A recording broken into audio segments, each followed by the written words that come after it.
Yet another night, Victor found himself traveling in the forest. It had been a few nights since he fought the ancient vampires in the abandoned railway station. But tonight, the special class werewolf wasn't hunting anything, rather looking for something specific.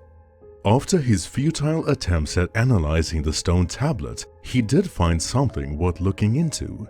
The engravings revealed an ingredient most peculiar: cypress root. Victor knew that he would find those in abundance in the swamp. It had been a few minutes past 10 p.m. The forest was dark and gloomy, with thick fog almost swallowing the werewolf. His blue eyes like magical lanterns, able to see in the dark with ease. He never needed to worry about his identity being revealed anymore. The cloak Timothy had crafted for him was quality of the best kind. What he did worry about, though, was getting lost. Victor was in an unknown land, and not being able to find his way had frightened him more than fighting monsters. Throughout his travel, he would claw the bark of the trees as his own waypoints. But how did the werewolf know where to travel to? Victor's sense of smell, especially as a special class werewolf, was heightened. His nose picked up a scent about 2 miles back. A foul smell that had a mixture of dampened earth and a musky aroma from anoxic soil. Not forgetting the unpleasant, rotting, stinging smells that overpowered the rest. That was decaying vegetation, stagnant ugly water, and gases released from microbial activity. When in doubt, Victor always trusted his nose. Not before long, the werewolf reached the swamp. The cypress trees were old and tall, at least 55 feet. The water was murky and black, carrying the moss from the trees. If boats traveled through that swamp, they would most certainly get stuck. That surface barely looked like normal water, more like dark oil or black sludge, unable to cause any ripples. It wasn't the smell that distracted Victor so, rather a sound. He heard water dripping from something, but where? That night it hadn't rained. Droplets falling rapidly, drip, drip, drip onto the dampened ground. Victor retrieved the cypress root and kept it in his cloak pocket. He thought the sound would stop, but it only got worse. And now the werewolf felt a sense of déjà vu. Noises that still torment him. Sounds that remind him of the day he was turned into a werewolf. Victor heard rope tightening and creaking. An object, something heavy, swayed against the wind. Whenever it did, the leaking, dripping noise became louder. The fur on Victor's spine rose as he investigated, and to his horrific surprise, he found the source. His head traveled upwards first, slowly, gradually with reluctance, then his eyes followed. Up and up it moved, until Victor saw the man above, suspended by a rope on the cypress tree. A man that had more lacerations on his body than one could count. That dripping noise was not water, it was blood. The werewolf didn't catch its scent. Human blood mixed with the smell of the swamp was impossible to pinpoint with such precision. Victor looked at the body as the tormenting flashbacks haunted his mind. He looked around him, studying the swamp carefully, trying to find the one responsible for such a nightmarish deed. Alas, he saw nothing. However, the werewolf didn't know that for the next 2 nights, his agenda would change. For a human turned monster, much like himself, had committed such a crime, drawing blood from its victims. A creature known as the Rougarou.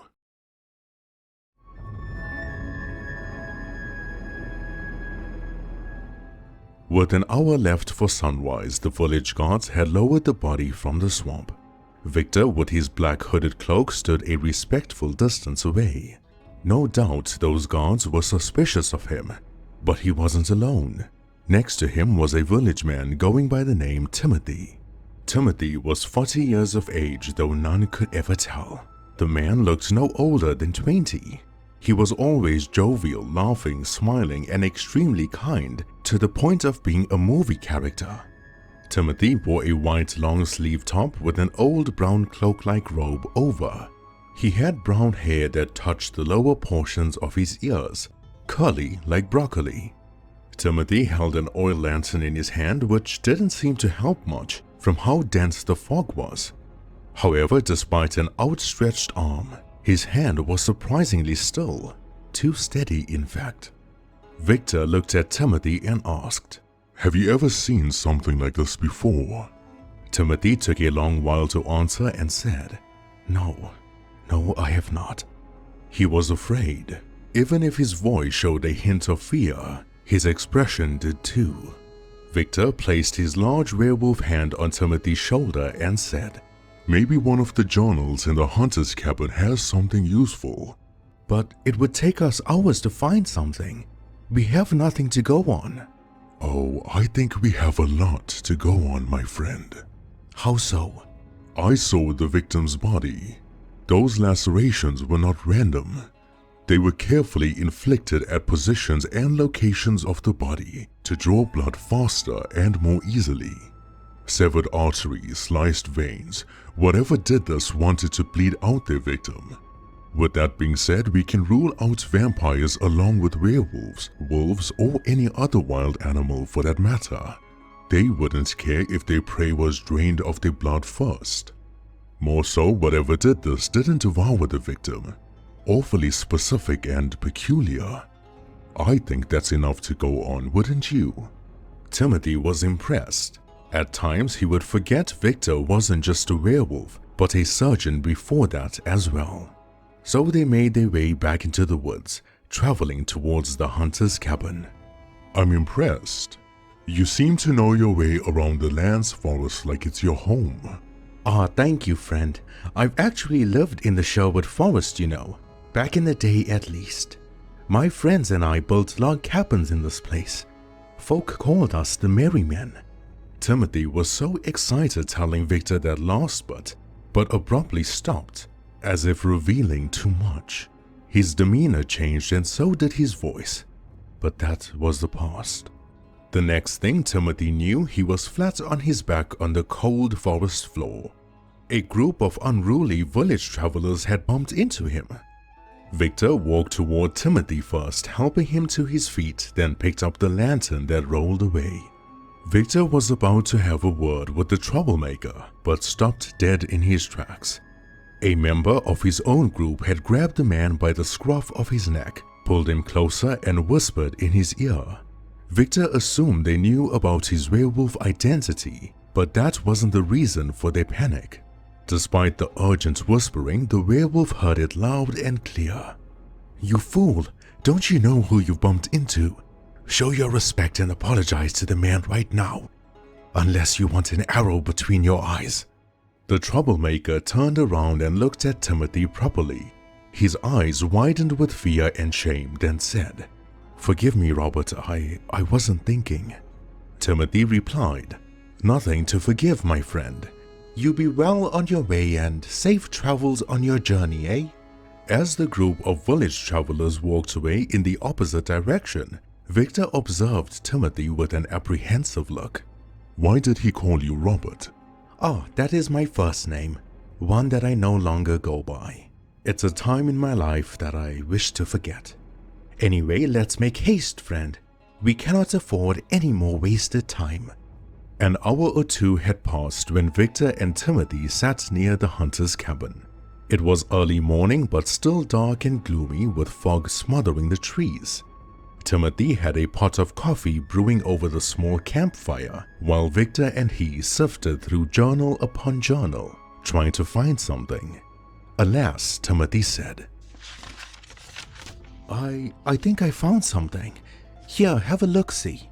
He handed Victor the open journal before taking it back to read from it. "A Rougarou," Victor said. "Well, I think so. This was the only thing that I could find regarding the withdrawal of blood." "What does it say?" Victor then poured both him and Timothy a cup of coffee. "The curse of the Rougarou begins in either of these two ways. The first and oldest way is called the lentil rule. If a man or woman has broken the rules of Lent, a 40-day fast or penance before Easter for 7 years in a row, they could transform into the beast. The second method is a much quicker transformation called the witch's hex. A witch may specifically curse a person, either through voodoo or sometimes known as hoodoo, if they were badly behaved or greedy. However, there are also two methods that follow for the curse to pass on. Folk called it the hypnotic gaze.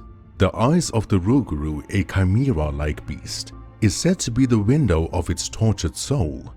Looking in its eyes will not only frighten you, but also capture your soul, marking you to be the next beast. Another way for the curse to be cured but also passed down is from drawing blood.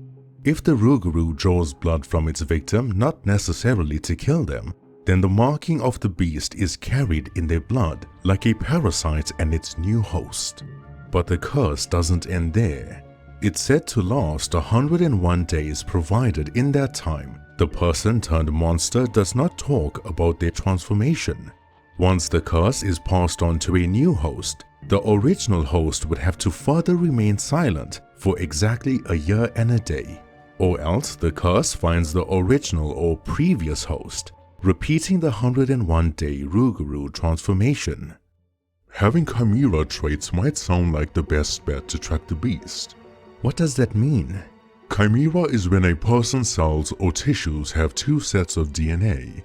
In this case, half man, half animal, beast or monster. Does it say what the creature looks like? Nope, only that the transformation subsides after sunrise. The man or woman turned monster will have symptoms of sickness during the day. It's mainly a creature of the night and moon, much like myself, you can say it. I do not take offense. What weaknesses does the beast have? Who knows? There's nothing else written in the journal entry. Just a rough ink sketch of coins with the number 13 written in blood. That's odd. I wonder what the number 13 could symbolize. Well, 13 is considered unlucky. 13 also deviates from normality. 12 months in a year, 12 hours on a clock, 12 apostles. 13 is irregular. Victor pondered for a moment, then said, We cannot be looking for a half-man, half-creature in broad daylight. If the cursed transformation reverts at sunrise, we know the Rougarou's host doesn't live far from the Bayou. If we can visit folk who live near that swamp, see who's showing signs of sickness, we can stop the beast from transforming, as well as find out who has made contact with it within the past 101 days. That's easier than it sounds, friend. Folk who live near the creek always show symptoms. Coughs, sneezes, snuffles, stomach aches. It's nearly impossible when the swamp is so toxic. Then we do it the other way. Speak to the folk near the swamp. Tell them about Lent as well as the mention of the Rougarou. I'll stand nearby observing those people carefully. If I see an eye twitch of fear, or if I hear a change of pace in their heartbeat, then we can narrow it down. Victor, what if we cannot find the host? What if the beast comes out at night yet again, drawing blood from its victims in the swamp? Then we do it my way. I shall be waiting for the Rougarou.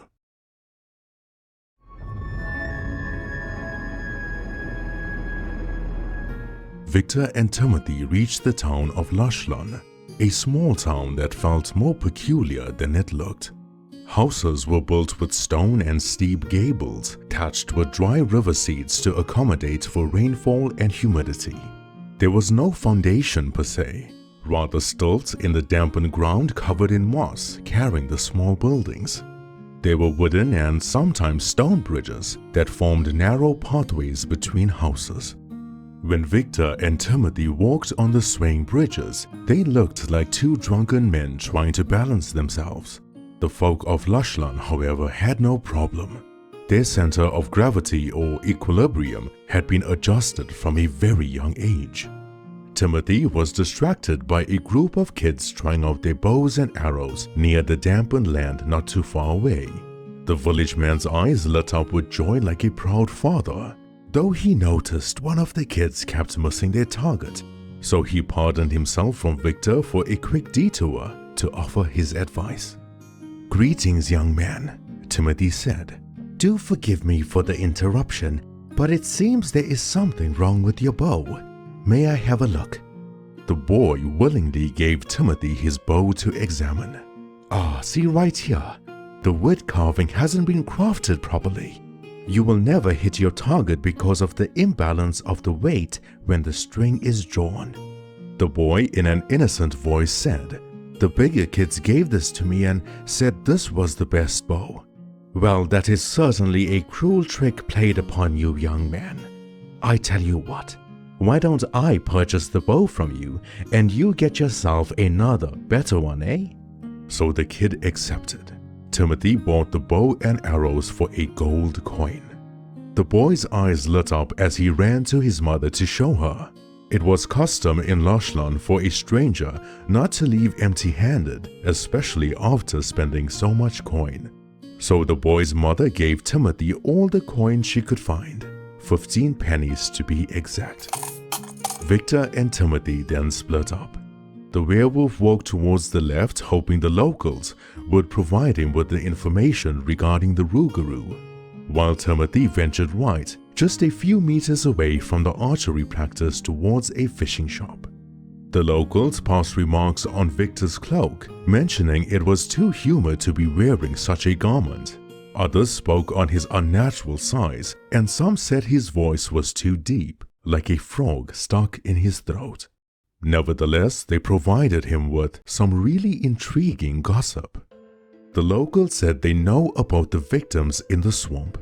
They warned folks so many a times not to venture there, but travelers and strangers ignore signs like they cannot read. The Rougarou was a beast that haunted the land for more than 2 years now, leaving lacerations on victims, kept them undevoured, and bled them out before they were found. At night, especially when the swamp is at its darkest, folk lock their doors, windows are boarded up, and cotton wool is placed into the ears of both younger and older people. When Victor asked them why the cotton wool, they said the Rougarou calls them by their names. He summons them to the swamp, not through a mumble or a growl, rather in a wet voice that ends up mimicking their own or of their loved ones. It also leaves signs in the swamp, broken branches, lost items, valuables, and so forth, luring victims deeper into its home. The locals say they saw the creature throughout the 2-year span. It isn't a werewolf. They thought it was, but upon closer inspection, they saw they were wrong.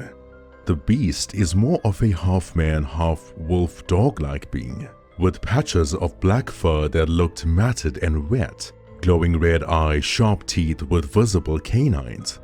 They described the creature to be just as large as Victor, if not taller, though less bulkier. But the most bizarre thing Victor heard was the Rougarou wears brown trousers. Trousers that stretch during the transformation, as they've seen no tears or holes in it. So far from everything they've told the werewolf, it slowly began checking out with the journal entries by the hunters. The locals even spoke about the chimera feature, but there was still a loose end that didn't seem to tie up. The special class werewolf knew that stories like those, especially encounters with unknown or unfamiliar creatures, became exaggerated to make themselves look more important. However, the next part really stuck in Victor's mind. They said there have been a few who had an encounter with the Rougarou, not through a window or from afar, but in the swamp itself, and lived to tell the tale. While not a weakness, these folk found a way to escape the monster. For some strange reason, the Rougarou didn't maintain eye contact with them. In fact, that's how they escaped. Whenever they forcibly looked at or tried to look at the beast's eyes, it would grunt like it was irritated and either close its eyes or cover them. This only worked a few times. There have been some who tried to do the same, though the Rougarou was too quick for them, snatching them away. One thing was certain, the locals concluded. The beast, as they know, is at its strongest it's ever been. As many times as gods tried to fight it, none have lived to tell the tale. They told Victor that if he wanted more information, then he should talk to Remy at the fishing shop. He makes sure the townfolk never break the rules of Lent, and if they do, he also makes sure they keep their fast at least in the 7th year. Victor, the special class werewolf, then joined Timothy at the fishing shop. There they met a shopkeeper going by the name Remy, a rather pleasant gentleman with long hair, a long beard, and brown trousers. He told Timothy everything about the Rougarou, the sightings, appearance, the curse itself, and how the beast operated. When Remy offered a handshake to Victor, the werewolf refused, not only to keep his furry hand a secret, but also to notice the marks he saw. When they left the fishing shop, Timothy said, "Well, at least we can rule him out. Such a nice gentleman. If he was the Rougarou, he wouldn't be blatantly blurting out its information and encounters. Remember what the book said. Those who speak of the curse will constantly be returned to the monster state for 101 days each time." It's him. What? Did you hear what I just... Did you see his hands? What about them? They have markings of rope embedded into his palms. Folk often mistake the effects of a curse. They think if the monster turns back into a human, all signs or wounds would be lost. If I had to become a human again, my body will be covered in more battle scars than one could count. The beast may heal the wounds, but the human always carries the mark. There isn't a single local in this area with those marks. Furthermore, we're looking at the curse the wrong way. But the book said... I understand what the book said, but I trust the locals more. We've entered this mystery the wrong way, assuming it's a tragic curse. But what if it isn't? Locals talked about a Rougarou haunting the swamp for more than 2 years straight. Not a single description differed among them. If the curse lasted for 101 days, provided silence is kept in effect for a year and a day after, wouldn't the beast's description change? This Rougarou wore the same trousers for 2 years. We are not dealing with a tragic man unable to run away from the curse. We are dealing with a man who doesn't want the curse to leave him. That's why he avoids eye contact. That's why he's bleeding his victims to death. He doesn't want the curse to transfer to anybody else, and it won't as long as they aren't alive. The locals said the beasts know their names, their habits, their prized possessions. Who better to know that than a local himself? Timothy gave a deep sigh. He understood what Victor said and it bloody well made sense, but it was also a massive reach. However, there was a way to test out the werewolf's theory. Victor told Timothy to tell Remy that a travel party will be passing through the swamp tonight. Strangers that would be crossing the west end, the opposite side of where the body was found last night. If the Rougarou appears at the west end rather than its usual east side, then it's Remy. However, if the Rougarou is seen at the east side, then Victor would gladly admit that he was wrong and track down the Rougarou, finding the man responsible for the heinous crimes. And so, the night begins.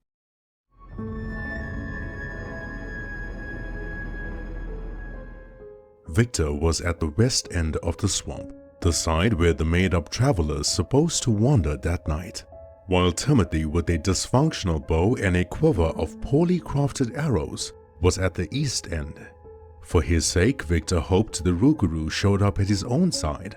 Timothy didn't seem able to defend himself, especially with a broken bow. That night, the clouds burst with rain. Thunder rattled the sky and the fog below hovered like an unwanted visitor. The werewolf barely saw Timothy waving at him from the other end. Victor crouched down towards the vegetation, examining tracks once again while he waited. Maybe he would find something that he missed before. However, Victor was unaware the Rougarou was behind him, approaching in the shallow water. The rain drowned out its footsteps. The thunder swallowed its beating heart. But even if the weather that night never permitted, the werewolf and villager Timothy was in the beast's habitat. Victor's ears moved like a fly was stuck on it. An arrow whistled past him, almost curving with the wind and carried with the rain. The werewolf turned around to see the arrow pierce the Rougarou's shoulder, fired by Timothy a great distance away. There was no time to think, it was Remy. Victor entered the dark, murky water, unable to move at his full speed. The Rougarou, as the townsfolk said, wore brown trousers. It had black patches of fur like the creature suffered with mange. The body was indeed humanoid, but the head looked like a wolf merged with a dog. The beast was slender, its arms long, and it was much taller than Victor. The Rougarou's red eyes smoldered like molten lava, piercing through the fog. It didn't struggle the way Victor did. The Rougarou moved just fine. The werewolf and the swamp beast charged at each other. The monster sliced Victor's shoulder and leg with its sharp claws, but now that meant Remy would have to kill the werewolf to prevent him from becoming a Rougarou. Victor knew that. He used that against Remy. With his special class nature, every wound began healing, which frustrated the creature. In the corner of his eye, Victor saw Timothy running with haste through the fog, making his way to the battle. He yelled at Victor, requesting the werewolf doesn't kill Remy. Victor and the Rougarou tussled for a short while. The werewolf bit Remy's neck, elbowed his temple, kneed his stomach, and then picked the Rougarou up and body slammed him in the water. A half-man, half-beast was no match for a special class werewolf. At this point, Victor was just toying with him. But then the tide changed. When Timothy reached the west end, the creature smiled as its long tongue licked the sides of its mouth. Victor's blue eyes widened with the realization of what the Rougarou was doing. It was going for Timothy. The swamp worked to Victor's disadvantage. The faster he had to move his heavy legs, the slower he had to drag it. Then the Rougarou leapt out of the water, taking a swipe at Timothy. Luckily, the village man dodged, though barely, but stumbled and rolled away. Just as Victor made it out, he was about to take a swipe at the Rougarou, then abruptly stopped. Timothy, on his back, getting to his feet, was also stumped by what they witnessed. The 15 pennies given to Timothy by the woman in Lushlan had fell out of his pocket during the escape. It lied in front of the Rougarou as the creature knelt down on the dampened ground, licking its lips and frantically counting the coins. 1, 2, 3, 4, 5, 6, 7, 8, 9, 10, 11, 12.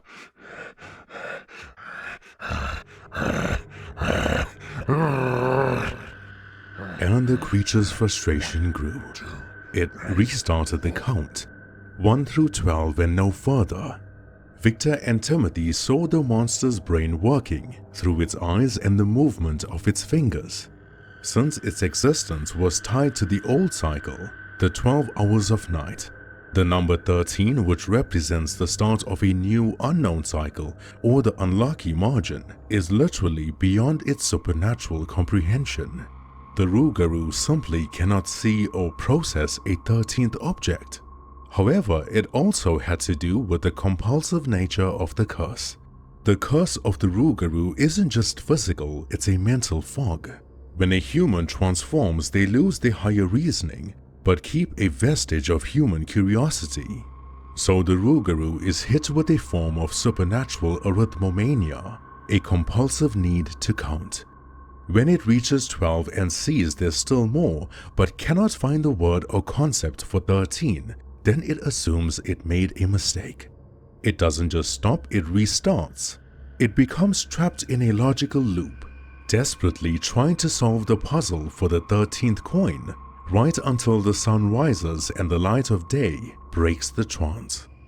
So now what? Victor asks. Timothy says, well, I guess we wait for sunlight when the curse falls away. Then we could ask him how he became the monster. After a long, boring, grueling wait, daybreak arrived. Suddenly, the Rougarou snapped out of the trance and began panicking. Remy's body began aching as he roared and howled, reverting to a human again, trying to get away. But Victor wrapped his furry hand around the man's leg. After restraining him, Victor and Timothy found out Remy became the Rougarou due to breaking the rules of Lent. It's not that it was a mistake or that he didn't know. He felt his actions would anger the church folk in his town.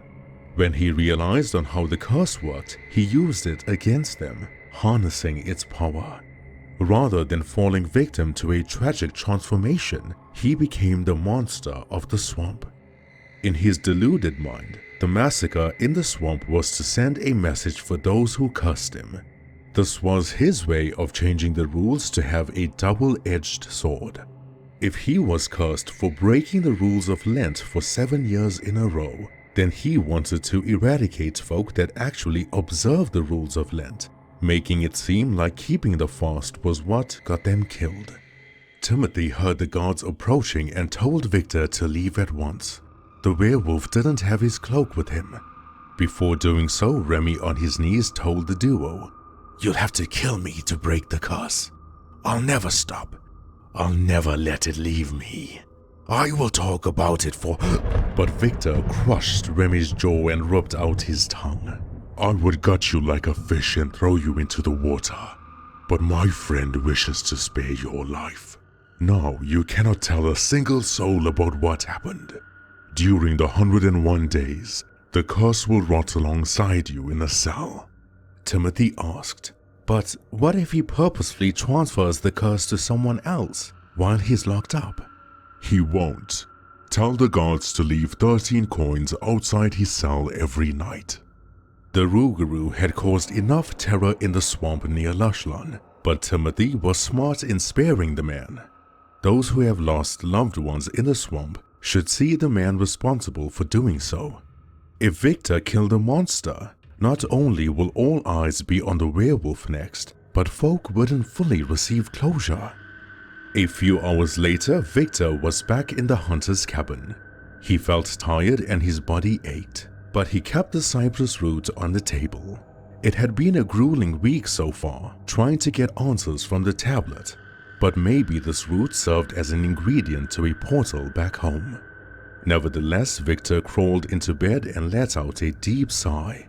As exhausted as he was, he couldn't sleep. So he picked a few of the hunter's journals and stumbled upon something rather interesting. Something about Timothy. He read up about an entry titled The Merryman, and the name Robert appeared again. When the werewolf finished reading the entry, he dropped the journal in sheer disbelief. Everything, since he met Timothy, had played back in his mind. The last page of the entry read, "Beware of the outlaw in the Sherwood Forest, leading the Merryman." Timothy bought the bow and arrows for a gold coin. However, despite an outstretched arm, his hand was surprisingly still. Too steady, in fact. Thank you, friend. I've actually lived in the Sherwood Forest, you know. Back in the day, at least. My friends and I built log cabins in this place. Folk called us the Merrymen. Show your respect and apologize to the man right now, unless you want an arrow between your eyes. "Why did he call you Robert?" That is my first name, one that I no longer go by. It's a time in my life that I wish to forget. You will never hit your target because of the imbalance of the weight when the string is drawn. While Timothy, with a dysfunctional bow and a quiver of poorly crafted arrows, an arrow whistled past him, almost curving with the wind and carried with the rain. The werewolf turned around to see the arrow pierce the Rougarou's shoulder, fired by Timothy a great distance away. Robert Timothy Fitzooth, alias Robin Hood.